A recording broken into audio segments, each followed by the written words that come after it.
ओम शांति। आज 12 जून 2025 के बाबा के अनमोल मधुर महावाक्य सुनेंगे। आज बाबा ने एक बहुत सूक्ष्म बात की तरफ हमारा ध्यान खिंचवाया है। बाबा कहे, बच्चे, देवताओं में कौन सी ताकत है? तो देवताओं में विश्व पर राज्य करने की ताकत है। और ये ताकत कैसे आई देवताओं में? तो बाबा कहे, क्योंकि देवताओं में एक मत होती है, इसलिए वहां उन्हें वजीर आदि रखने की भी आवश्यकता नहीं होती है। एक मत के आधार से ही वो विश्व पर राज्य करते हैं। वही संस्कार बाबा इस समय हम बच्चों में भरते हैं और यही कहते, बच्चे, तुम्हें भी एक मत होकर के रहना है, खीरखंड होकर के रहना है, क्योंकि बाबा आकर तुम बच्चों को इस श्रीमत की शक्ति से एक करते हैं। तो सुनते हैं आज के बाबा के अनमोल मधुर महावाक्य। ओम शांति। मीठे बच्चे, तुम्हें अभी ज्ञान की दृष्टि मिली है, इसलिए तुम्हारा भटकना बंद हुआ। तुम शांति धाम सुखधाम को याद करते हो। आज की मुरली से प्रश्न है, देवताओं में कौन सी ताकत है और वह ताकत किस विशेषता के कारण है? उत्तर, देवताओं में सारे विश्व पर राज्य करने की ताकत है। वह ताकत विशेष एक मत की विशेषता के कारण है। वहां एक मत होने के कारण वजीर आदि रखने की दरकार नहीं। देवताओं ने संगम पर बाप से ऐसी श्रीमत ली हुई है, जो 21 जन्म राज्य करते हैं। वहां एक राजा की एक दैवी फैमिली होती, दूसरी मत होती ही नहीं। आज की मुरली से पहले गीत बजा है, नैनहीन को राह दिखाओ प्रभु जी। ओम शांति। बच्चों को नैन मिले हैं, पहले नैन नहीं थे। कौन से नैन? ज्ञान के नैन नहीं थे। अभी बाबा ने आकर हम बच्चों का ज्ञान के दिव्य चक्षु खोले हैं, तीसरा नेत्र खोला है, तो हर बात यथार्थ समझ में आती है। अज्ञान के नैन तो थे। बच्चे जानते हैं ज्ञान सागर एक ही बाप है और कोई में ये रूहानी ज्ञान है नहीं। जिस ज्ञान से सदगति हो, अर्थात शांति धाम सुखधाम में जाना हो। अभी तुम बच्चों को दृष्टि मिली है, कैसे सुखधाम बदलकर फिर माया का राज्य व दुखधाम बनता है। पुकारने लगते हैं कि नैनहीन को राह बताओ। भक्ति मार्ग के यज्ञ दान पुण्य आदि से कोई राह नहीं मिलती है शांति धाम सुखधाम जाने की। हर एक को अपना पार्ट बजाना ही है। बाप कहते, मुझे भी पार्ट मिला हुआ है।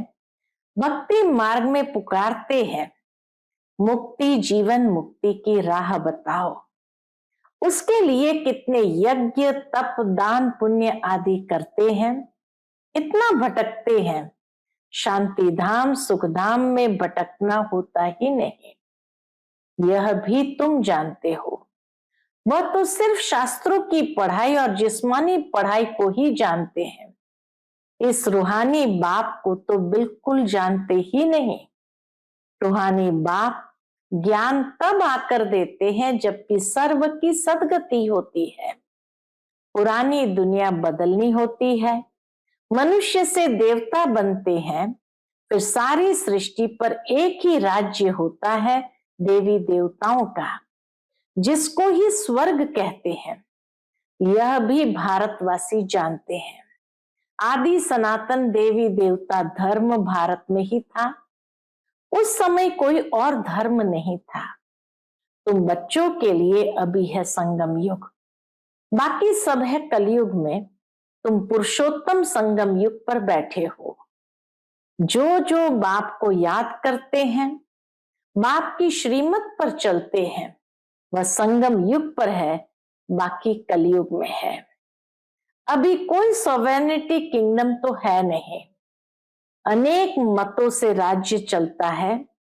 सतयुग में तो एक महाराजा की मत चलती है, वजीर नहीं होते, इतनी ताकत रहती है। फिर जब पतित बनते हैं तो वजीर आदि रखते हैं, क्योंकि वह ताकत नहीं रहती, राज्य चलाने की ताकत नहीं रहती। अभी तो है ही प्रजा का राज्य। सतयुग में एक मत होने से ताकत रहती है, सारे देवी देवताओं की एक मत होने से ताकत रहती है। अभी तुम वह ताकत ले रहे हो, 21 जन्म इंडिपेंडेंट राजाई करते हो, अपनी ही दैवी फैमिली है। अभी यह है तुम्हारा ईश्वरीय परिवार। बाप कहते हैं अपने को आत्म समझ बाप की याद में रहते हो तो तुम ईश्वरीय परिवार के हो। अगर देह अभिमान में आकर भूल जाते हो तो आसुरी परिवार के हो। एक सेकंड में ईश्वरीय संप्रदाय के और फिर एक सेकंड में आसुरी संप्रदाय के बन जाते हो। अपने को आत्मा समझ बाप को याद करना कितना सहज है, परंतु बच्चों को मुश्किल लगता है। बाप कहते अपने को आत्मा समझ और बाप को याद करेंगे तो विकर्म विनाश होंगे। देह द्वारा कर्म तो करना ही है, देह बिगड़ तो तुम कर्म कर नहीं सकेंगे। कोशिश करनी है, इस बात की कोशिश करनी है काम काज करते भी हम बाप को याद करें, परंतु यहां तो बिगड़ काम भी याद नहीं कर सकते हैं, भूल जाते हैं। यही मेहनत है। भक्ति में ऐसे कोई थोड़ी कहा जाता कि सारा दिन भक्ति करो, उसमें टाइम होता है सवेरे, शाम को व रात को।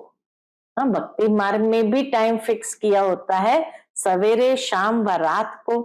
फिर मंत्र आदि जो मिलते हैं वो बुद्धि में रखते हैं।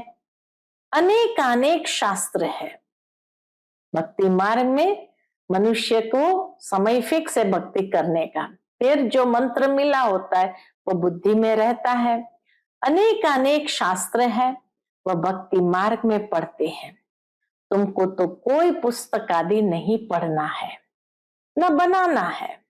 ये मुरली छपाते भी है, इसलिए बाबा कहे ये मुरली छपाते भी है रिफ्रेश होने के लिए, बाकी कोई भी किताब आदि नहीं रहेगी, ये सब खत्म हो जानी है। ज्ञान तो है ही एक बाप में। अभी देखो ज्ञान विज्ञान भवन नाम रखा है, जैसे कि वहां योग और ज्ञान सिखाया जाता है। बिगर अर्थ ऐसे ऐसे नाम रख देते हैं, कुछ भी पता नहीं है कि ज्ञान क्या है, विज्ञान क्या है। अभी तुम ज्ञान और विज्ञान को जानते हो। योग से होती है हेल्थ, योग से होती है हेल्थ, जिसको विज्ञान कहा जाता है, और यह है ज्ञान, जिसमें वर्ल्ड की हिस्ट्री ज्योग्राफी समझाई जाती है। वर्ल्ड की हिस्ट्री ज्योग्राफी कैसे रिपीट होती है वह जानना है, परंतु वह पढ़ाई है हद की। वहां तो तुमको बेहद की हिस्ट्री ज्योग्राफी बुद्धि में है। हम कैसे राज्य लेते हैं, कितना समय और कब राज्य करते थे, कैसे राजधानी मिली थी, यह बातें और कोई की बुद्धि में नहीं आती। बाप ही नॉलेजफुल है। ये सृष्टि का चक्र कैसे फिरता है बाप ही समझाते हैं। बने बनाए ड्रामा को न जानने कारण मनुष्य कह देते हैं फलाना निर्वाण गया या ज्योति ज्योत समाया। तुम जानते हो सभी मनुष्य मात्र इस सृष्टि चक्र में आते हैं, इससे कोई एक भी छूट नहीं सकता। बाप समझाते हैं मनुष्य की आत्मा एक शरीर छोड़ दूसरा लेती है। कितना बड़ा ड्रामा है, सब में आत्मा है, उस आत्मा में अविनाशी पार्ट भरा हुआ है। इनको कहा जाता है बनी बनाई बन रही अब कुछ बननी नाही। अब ड्रामा कहते हैं तो जरूर उनका टाइम भी चाहिए। बाप समझाते हैं ये ड्रामा 5000 वर्ष का है। भक्ति मार्ग के शास्त्रों में लिख दिया है ड्रामा लाखों वर्ष का है। भक्ति मार्ग के शास्त्रों में लिख दिया है कि ड्रामा है ही लाखों वर्ष का। इस समय ही जबकि बाप ने आकर सहज राजयोग सिखाया था, इस समय के लिए ही गायन है कि कौरव घोर अंधियारे में थे और पांडव रोशनी में थे। वो लोग समझते हैं कलयुग में तो अर्जुन 40,000 वर्ष है, उन्हों को ये पता ही नहीं पड़ता कि भगवान आया है। इस पुरानी दुनिया का मौत सामने खड़ा है। सब अज्ञान नींद में सोए पड़े हैं। जब लड़ाई देखते हैं तो कहते हैं ये तो महाभारत लड़ाई की निशानी है, यह रिहर्सल होती रहेगी, फिर चलते चलते बंद हो जाएगी। तुम जानते हो अभी हमारी पूरी स्थापना हुई थोड़ी है। गीता में ये थोड़ी है कि बाप ने सहज राजयोग सिखलाए यहां ही राजाई स्थापन की।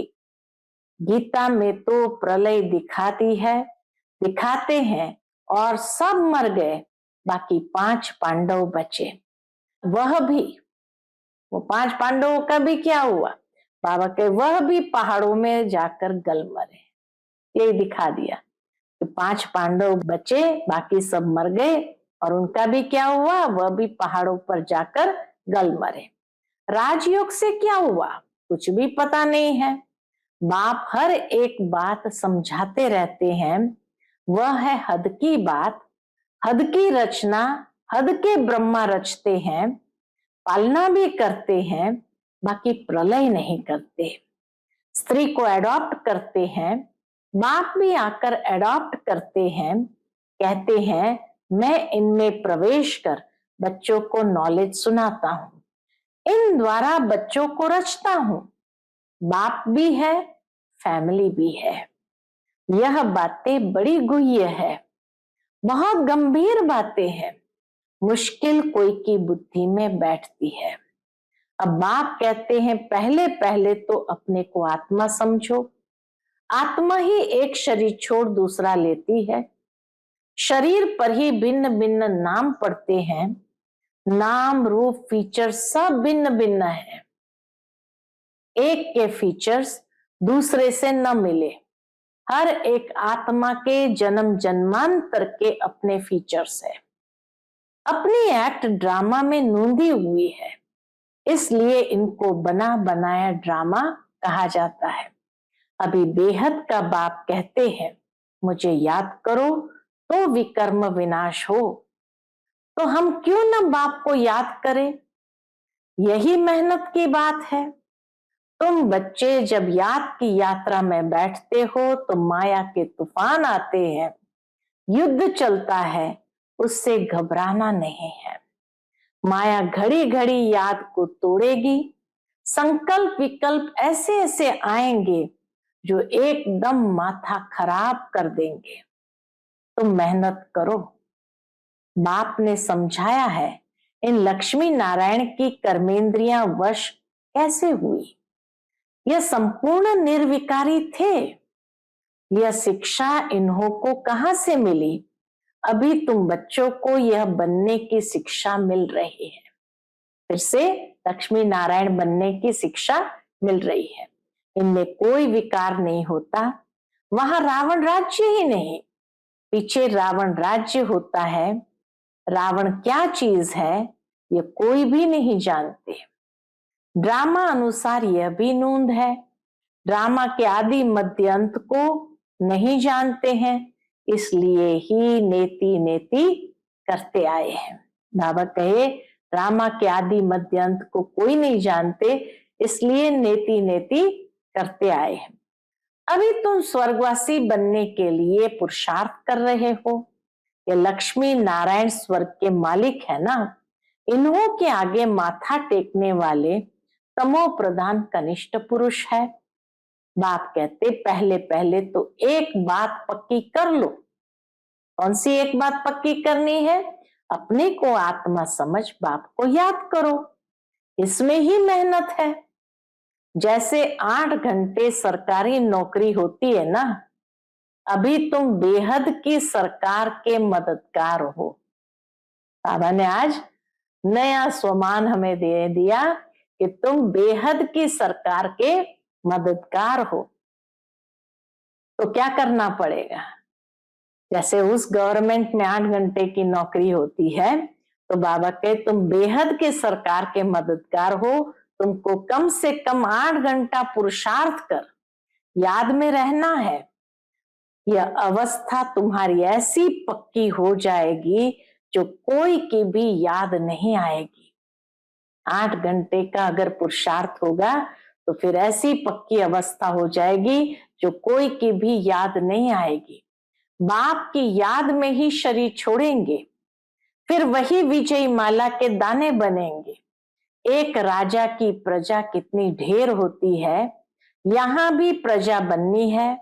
तुम विजयी माला के दाने पूजन लायक बनेंगे।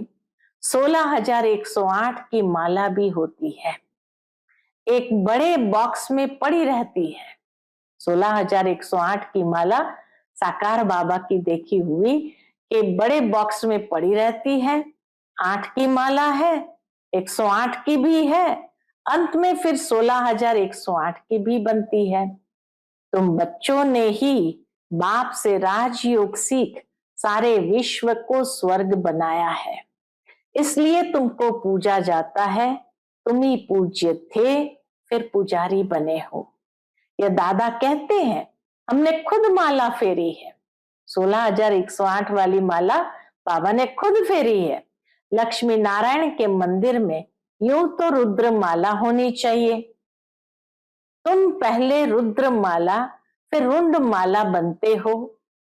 पहले नंबर में है रुद्र माला, जिसमें शिव भी है। रुंड माला में शिव कहां से आए? वह है विष्णु की माला। इन बातों को भी कोई समझते थोड़ी है। अभी तुम कहते हो हम शिव बाबा के गले का हार जाए बनते हैं। ब्राह्मणों की माला नहीं बन सकती, ब्राह्मणों की माला नहीं बन सकती, ब्राह्मणों की माला होती नहीं। तुम जितना याद में रहते हो, फिर वहां भी नजदीक में ही आकर राज्य करेंगे। इसलिए बाबा घड़ी घड़ी कहते बच्चे याद में रहो, क्योंकि जितना याद में रहेंगे उतना ही स्वर्ग में भी बाबा के नजदीक में रहेंगे। ये पढ़ाई और कोई जगह मिल न सके। तुम जानते हो, अभी हम इस पुराने शरीर को छोड़ स्वर्गवासी बनेंगे। सारा भारत स्वर्गवासी बनेगा। इन पर्टिकुलर भारत ही स्वर्ग था। 5,000 वर्ष की बात है, लाखों वर्ष की बात हो नहीं सकती। देवताओं को ही 5,000 वर्ष हुए। स्वर्ग को मनुष्य भूल गए हैं तो ऐसे ही कह देते हैं, बाकी है कुछ नहीं। इतना पुराना संवंत आदि है थोड़ी, लाखों वर्ष का संवंत आदि है थोड़ी, है ही सूर्यवंशी चंद्रवंशी। फिर और धर्म वाले आते हैं। पुरानी चीजें काम क्या आएगी? इतना खरीद करते हैं लोग, एंटिक चीजें खरीद करते हैं। बाबा कहे पुरानी चीज काम क्या आएगी? कितना खरीद करते हैं, पुरानी चीज की बहुत वैल्यू करते हैं। सबसे वैल्यूएबल है शिव बाबा, सबसे वैल्यूएबल है शिव बाबा, जो सारे कल्प में एक ही बार तो हमें मिलते हैं। कितने शिवलिंग बनाते हैं, आत्मा इतनी छोटी बिंदी है, ये किसको भी समझ में नहीं आता। अति सूक्ष्म रूप है। बाप ही समझाते हैं, इतनी छोटी बिंदी में इतना पार्ट नूंदा हुआ है। ये ड्रामा रिपीट होता रहता है। यह ज्ञान तुमको वहां नहीं रहेगा, यह प्रायलोप हो जाता है। तो फिर कोई सहज राजयोग सिखा कैसे सकते हैं? ये सब भक्ति मार्ग के लिए बैठ बनाया है। अभी बच्चे जानते हैं, बाप द्वारा ब्राह्मण, देवता, क्षत्रिय 3 धर्म स्थापन हो रहे हैं। बाबा आकर 3 धर्मों की स्थापना कर रहे हैं। भविष्य नई दुनिया के लिए। वह पढ़ाई जो तुम पढ़ते हो वह है इस जन्म के लिए। इनकी प्रारब्ध तुमको नई दुनिया में मिलती है। इनकी प्रारब्ध, यह पढ़ाई की प्रारब्ध हमको नई दुनिया में मिलनी है। यह पढ़ाई होती है संगम युग पर। यह है पुरुषोत्तम संगम युग। मनुष्य से देवता तो जरूर संगम पर बने होंगे। बाप बच्चों को सब राज समझाते हैं। यह भी बाबा जानते हैं तुम सारा दिन इस याद में रह नहीं सकेंगे, इम्पॉसिबल है। इसलिए चार्ट रखो, देखो हम कहां तक याद में रह सकते हैं। देह का अभिमान होगा तो याद कैसे रह सकेगी। पापों का बोझा सिर पर बहुत है, इसलिए बाबा कहते हैं याद में रहो। त्रिमूर्ति का चित्र पॉकेट में डाल दो, परंतु तुम घड़ी घड़ी भूल जाते हो। अलफ को याद करने से बे आदि सब याद आ जाता है। बैज तो सदा लगा रहे। लिटरेचर भी हो, कोई भी अच्छा आदमी हो तो उनको देना चाहिए, लिटरेचर देना चाहिए। अच्छा आदमी कभी मुफ्त में लेंगे नहीं।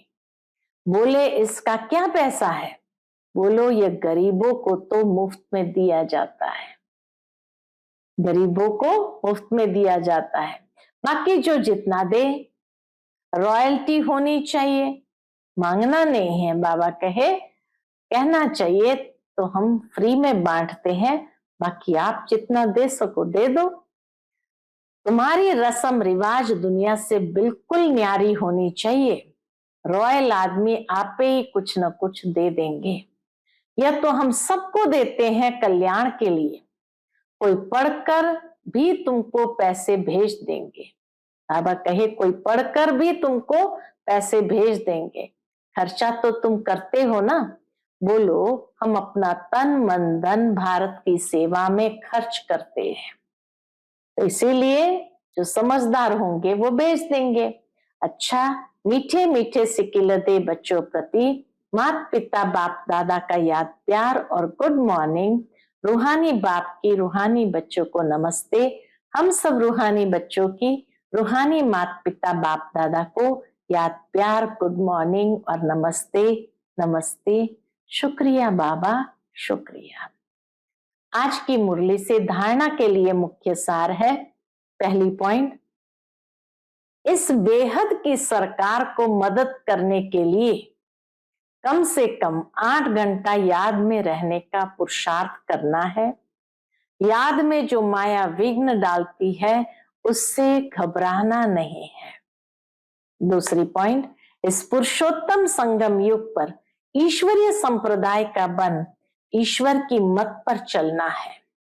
कर्म करते भी एक बाप की याद में रहने का अभ्यास करना है। आज का बाप दादा का मधुर वरदान हम बच्चों के प्रति है।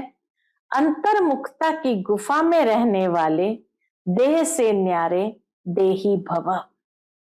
अंतर्मुखता की गुफा में रहने वाले देह से न्यारे देही भव। जो पांडवों की गुफाएं दिखाते हैं वह यही अंतर्मुखता की गुफाएं हैं। जितना देह से न्यारे देही रूप में स्थित होने की गुफा में रहते हो उतना दुनिया के वातावरण से परे हो जाते हो। जितना इस गुफा में रहने का अभ्यास होगा उतना दुनिया के वातावरण से परे हो जाते हो। वातावरण के प्रभाव में नहीं आते। जैसे गुफा के अंदर रहने से बाहर के वातावरण से परे हो जाते हैं, ऐसे ये अंतर्मुखता की गुफा भी सबसे न्यारा और बाप का प्यारा बना देती है। और जो बाप का प्यारा है वह स्वतः सबसे न्यारा हो जाता है। आज का स्लोगन है, साधना बीज है और साधन उसका विस्तार है। विस्तार में साधना को छिपा नहीं देना। साधना बीज है और साधन उसका विस्तार है। विस्तार में साधना को छिपा नहीं देना। आज का अव्यक्त इशारा, आत्मिक स्थिति में रहने का अभ्यास करो, अंतर्मुखी बनो। उसके अंतर्गत अंतर्मुखी के निशाने सदा सागर के तले में खोए हुए गंभीर मूर्त, चेहरे द्वारा आत्मिक स्थिति के चिन्ह दिखाई देंगे। एक और मनन चिंतन करने वाला चेहरा और फिर रमणीक अर्थात मुस्कुराता हुआ चेहरा, दोनों ही लक्षण सूरत से प्रत्यक्ष होंगे। अंतर्मुखी सदा हर्षित मुख दिखाई देंगे क्योंकि माया का सामना करना समाप्त हो जाएगा। अंतर्मुखी जो है उसके सामने माया आती नहीं, तो हर्षित मुख दिखाई देंगे। अच्छा, ओम शांति।